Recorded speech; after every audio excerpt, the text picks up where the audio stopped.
A Islândia, essa terra de gelo, exibe um contraste magnífico entre a luz e as trevas. Quando se olha para aquelas planícies negras, para aqueles campos de lavas vulcânicas, para as áreas vulcânicas do planeta e seu denso negror, quando vemos a beleza que emerge dali, com os seus brancos riachos borbulhantes, embranquecidos pelos glaciares de onde se originam, o contraste entre a luz e as trevas, entre a verdade e o engano, é maravilhosamente simbolizado neste lugar. Trata-se de um tipo da decisão que deve ser tomada, baseada na Palavra de Deus.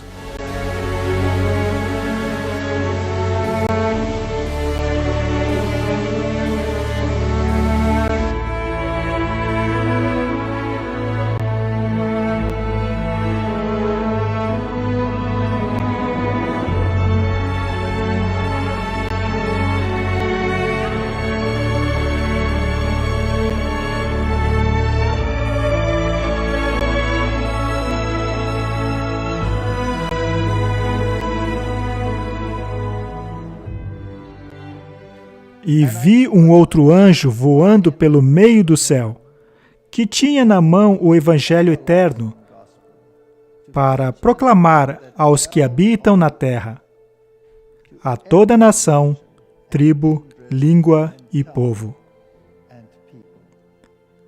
dizendo com grande voz: temei a Deus e dai-lhe glória, porque é chegada a hora do seu juízo.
O que quer dizer isso? A hora do seu juízo chegou. Vivemos em um período de tumulto neste planeta. Guerras, rumores de guerras, desastres naturais, protestos, ódio. Seria esta uma mensagem relevante para nós hoje? Como ela se encaixa na situação atual? Vamos falar sobre isso.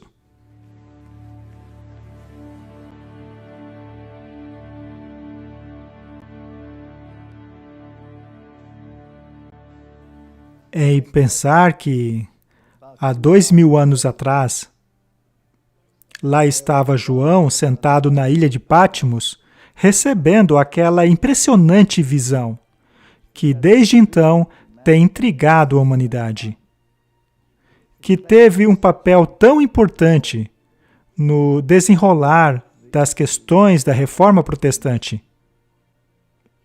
e que também desempenhará um papel muito importante no tempo em que vivemos também. Eu estava pensando, se não deveríamos dar uma olhada em alguns detalhes para ver exatamente o que isto engloba. Apocalipse, capítulo 14, fala da tremenda experiência da abertura da sala do trono e do Cordeiro ali de pé, rodeado pelos redimidos. E então segue esta mensagem que deve ser entregue à humanidade. As 3 mensagens angélicas de Apocalipse 14, começando pelo verso 6. E vi um outro anjo voar pelo meio do céu, e tinha o Evangelho eterno para o proclamar aos que habitam sobre a terra, e a toda nação, tribo, língua e povo. Então, o Evangelho eterno será mais uma vez reavivado. Deve ser pregado para todo o mundo. Esta é uma mensagem universal, utilizada aqui. Toda nação, tribo, língua e povo. O mundo inteiro deve ser iluminado com a glória destas mensagens. E estas mensagens não são insignificantes, pois são proclamadas com grande voz. Esta é uma mensagem muito importante, uma mensagem épica. Temei a Deus e dai-lhe glória, pois é chegada a hora do seu juízo. Antes de Apocalipse 14, temos naturalmente Apocalipse 13, que identifica os poderes envolvidos nesta última batalha. Temos a besta emergindo do mar, e temos a besta que emerge da terra. E, por definição, uma besta é um reino, é uma entidade política. Mas também temos a imagem da mulher em meio a esta besta. E na Bíblia, uma mulher é sempre símbolo da igreja. E ao estudarem Apocalipse capítulo 13, os reformadores concluíram que a besta que emerge do mar não é ninguém menos que o papado. Martinho Lutero, Melanchthon, Wesley. Todos estes reformadores identificaram a besta do mar como sendo o papado. E os atributos apresentados ali estão intimamente conectados com os atributos encontrados em Daniel capítulo 7, nos atributos do chifre pequeno, que é um poder político. Aqueles atributos o definem como sendo um poder blasfemador que perseguiria os santos, todos aqueles fatores que também são encontrados em Apocalipse 13.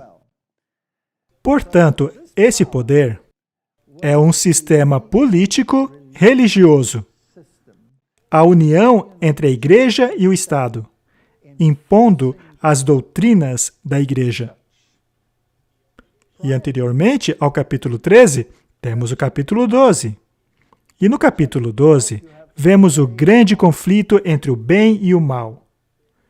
Temos o dragão de um lado e do outro lado, temos Cristo e a sua igreja. Ele descreve o conflito através dos séculos. Ele descreve os eventos do futuro. É absolutamente incrível. Uma mulher é mencionada aqui, ou seja, a igreja, que seria ferozmente perseguida por um período de 3 anos e meio, 42 meses, 1260 dias. E os reformadores utilizaram o princípio dia-ano, que é um princípio bíblico, de maneira que, ao calcular-se esse período, temos 1260 anos, pois é a Bíblia que nos diz para considerar um dia como ano. E isto nos leva ao período de perseguição, no qual a Igreja de Cristo seria perseguida, ao longo do período da supremacia papal, no qual esta mulher foi protegida nos lugares mais solitários, em que o Evangelho foi pregado vestindo panos de saco. A palavra de Deus foi pregada com derramamento de sangue. Aquele poder político e religioso crescia cada vez mais, chegando nas cortes de reis, recebendo a aclamação e honraria dos quais julgava ser digno. O poder que não se contentou em emblamar a espada espiritual, mas que também empunhou a espada secular. Esta espada secular passou a ferir em nome da espada espiritual. Estas foram as questões abordadas pela Reforma Protestante. E então a mulher teve que fugir. E por todos aqueles anos, esta guerra, este conflito, foi acuando a mulher, a Igreja de Deus, para lugares desertos. E a Igreja fugiu para vários lugares do mundo, em busca de paz e de liberdade para praticar a sua religião. Foi neste tempo que os Estados Unidos da América foi colonizado, a África foi colonizada, a Austrália, a Nova Zelândia foram colonizadas, e o protestantismo se espalhou para um novo mundo. Junto à ascensão do poder do protestantismo, veio também a complacência. E mais uma vez houve retrocesso, assim como houve nos dias de Israel. Temos esse desabrochar da verdade e a aderência ao princípio apenas para mais uma vez dar espaço ao declínio, à apostasia, à deterioração. E conforme temos esses altos e baixos da apostasia, os altos e baixos da lealdade, um seguindo o outro. O mesmo aconteceu no mundo cristão. Enquanto havia perseguição, o povo era fiel. Permanecia firme pelo princípio, mesmo diante da morte. Mas quando tudo se acalmou e a perseguição não era mais tão óbvia assim, a complacência tomou conta. E houve então este retorno ao sistema como era antes. Deus então suscitou um novo povo. E é dito lá em Apocalipse 12, verso 17, que o dragão, que é o diabo, irou-se contra a mulher, ou seja, a igreja, e foi fazer guerra ao remanescente de sua semente, ou seja, a igreja após os 1260 dias, ou 1260 anos de supremacia papal, que, aliás, começou em 538 d.C., quando o bispo de Roma subiu à cadeira papal, exercendo não apenas poder religioso, mas também um poder político. E então, em 1798, este poder foi removido quando o general Berthier e o exército francês entraram em Roma e aboliram o governo papal, o governo secular, nascendo assim a Itália moderna. Mas este poder receberia o seu poder novamente. Segundo a Bíblia, mesmo tendo recebido essa ferida mortal, ele seria curado, e o mundo inteiro mais uma vez se maravilharia após ele. E assim, aquela divisão que ocorreu na Reforma Protestante seria curada. E todos, mais uma vez, se uniriam.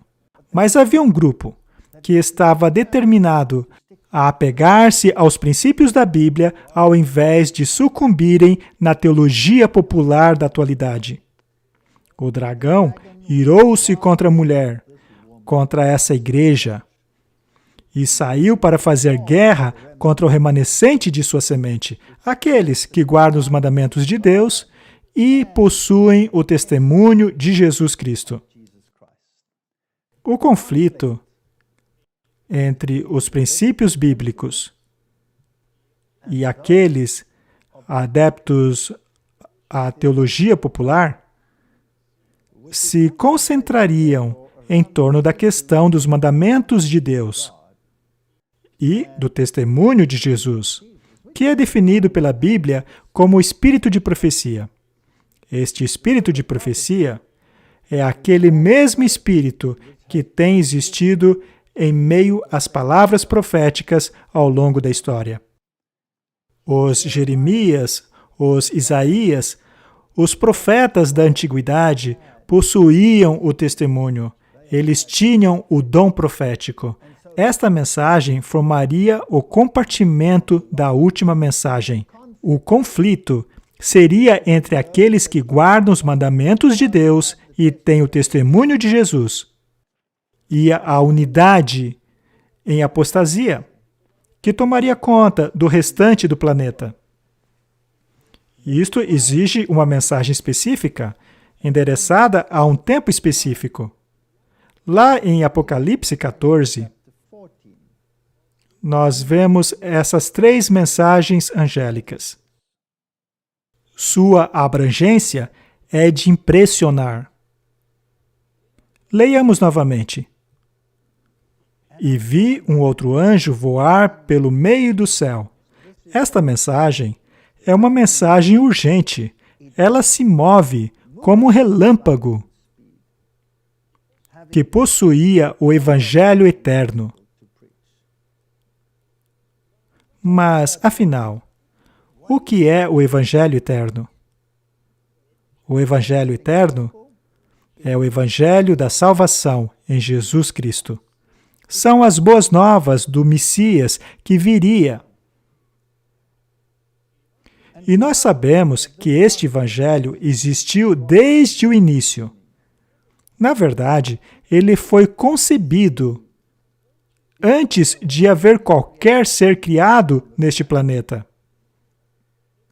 Encontramos as suas sementes logo no início com Adão e Eva, na primeira promessa do Messias, em que a inimizade seria entre a semente da mulher e o dragão e sua semente. Este conflito entre os filhos da obediência e da desobediência é observado em Caim e Abel, no qual Abel traz uma oferta que simboliza que a salvação está fora dele mesmo, enquanto Caim diz: não, as obras de minhas mãos satisfarão a divindade. Este conflito que começou ali tem progressivamente se repetido vez após vez na história da humanidade. Mas o Evangelho não mudou. Quando a luz do Evangelho quase desapareceu, quando nas trevas da Idade Média, que a própria história chama de a Idade das Trevas, quando aquela luz foi quase extinta, os reformadores fizeram com que aquela luz mais uma vez brilhasse. Mas que luz foi esta? A salvação se encontra fora de nós. A justificação é pela fé na obra completada pelo Filho de Deus. Nós nos apropriamos da salvação através da fé, pelo agarrar da promessa, ao dependermos de um sacrifício feito fora de nós mesmos. Justificação pela fé, não pelas obras. Este conflito entre a fé e obras, entre as palavras de Romanos e as palavras de Tiago, ocorreu naquele período primitivo do protestantismo. Quando Martinho Lutero descobriu o glorioso evangelho da salvação em Cristo, ele entrou em conflito com o livro de Tiago. Ele o chamou de o evangelho de palha. Mas com o tempo, conforme estudou mais profundamente a questão, ele enxergou a conexão. Em certa ocasião, ele ofereceu seu chapéu de doutor a qualquer um que pudesse reconciliar o livro de Romanos com Tiago. Mas depois de um tempo, ele tomou de volta o seu chapéu de doutor porque ele mesmo havia reconciliado os dois. Veja, as obras são consequências da salvação e não o meio para ela. Portanto, a fé sem obras é morta. Mas as obras jamais poderão salvá-lo. A salvação é algo realizado totalmente fora de você. É pela fé no Filho de Deus que recebemos a salvação. É pelo acreditar na palavra e aceitá-la como se ela fosse uma realidade. A fé é a substância, a realidade daquilo que se espera. É a evidência daquilo que não se vê. A fé, portanto, torna-se uma realidade viva na alma que se apropria da salvação que é oferecida em Jesus Cristo. Este é o Evangelho eterno. E opondo-se a ele, temos o Evangelho das obras. Então, quando os reformadores dizem que são salvos pela fé e somente pela fé, a Contra-Reforma disse: esta palavra somente é anátema. O Concílio de Trento decidiu que aqueles que creem que a salvação é somente pela fé são anátema. E assim, formou-se o palco para o derramamento de sangue que se seguiu. A história nos mostra o que aconteceu em seguida. Milhões de pessoas perderam suas vidas porque decidiram-se ou por um lado do Evangelho ou pelo outro lado do Evangelho. Somos salvos pelas obras ou salvos pela fé? Na palavra? Só que hoje, parece que abriram mão disto.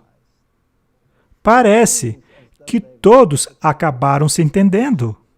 Porque é dito lá, na Declaração Conjunta sobre a Justificação, que o mundo protestante alinhou-se mais uma vez com o mundo católico, finalmente unindo as suas definições, aparentemente, e declararam que juntos confessam que pela graça, apenas nas obras salvíficas de Cristo, somos justificados.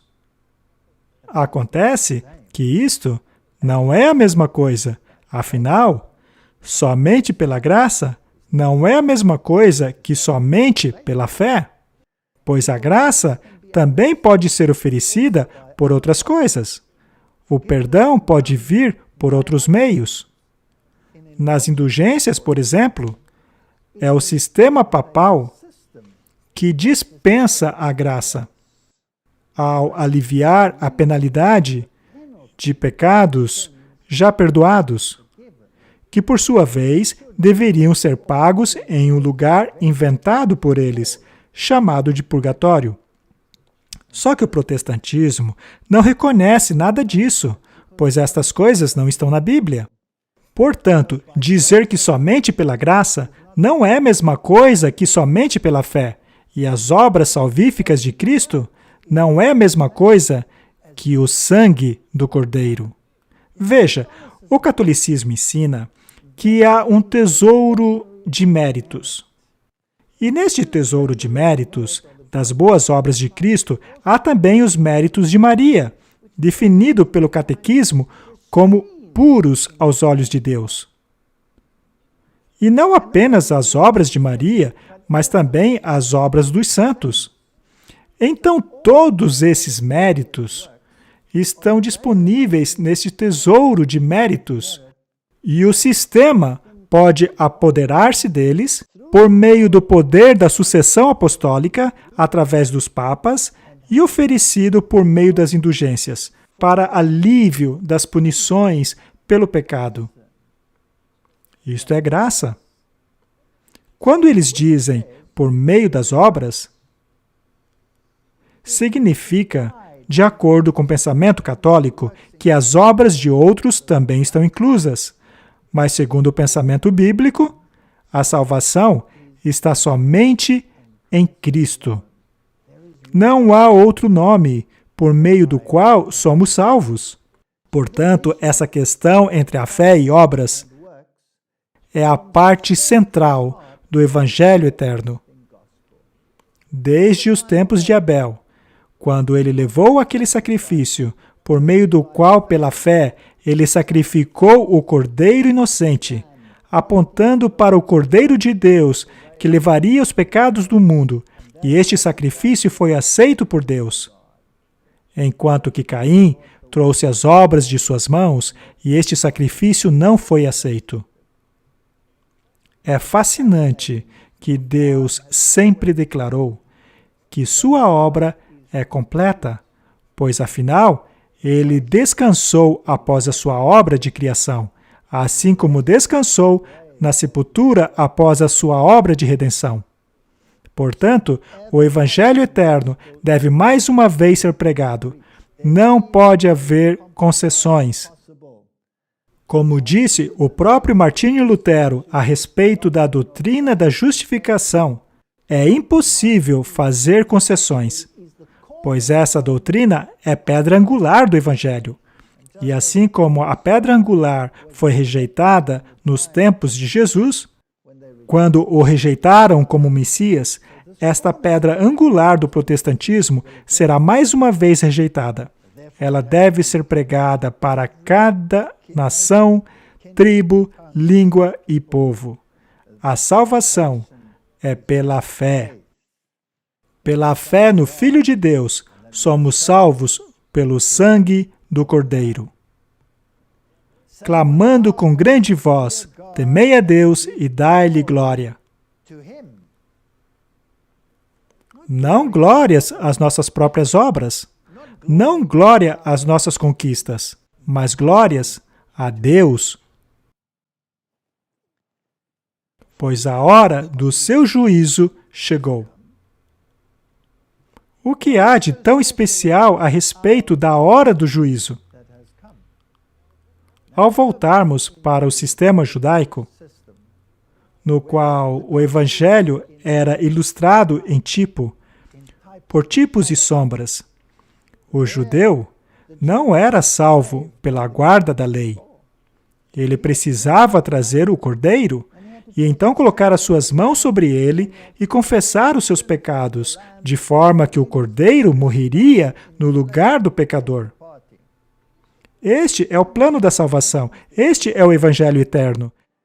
Era pelo sangue do cordeiro que ele recebia o perdão.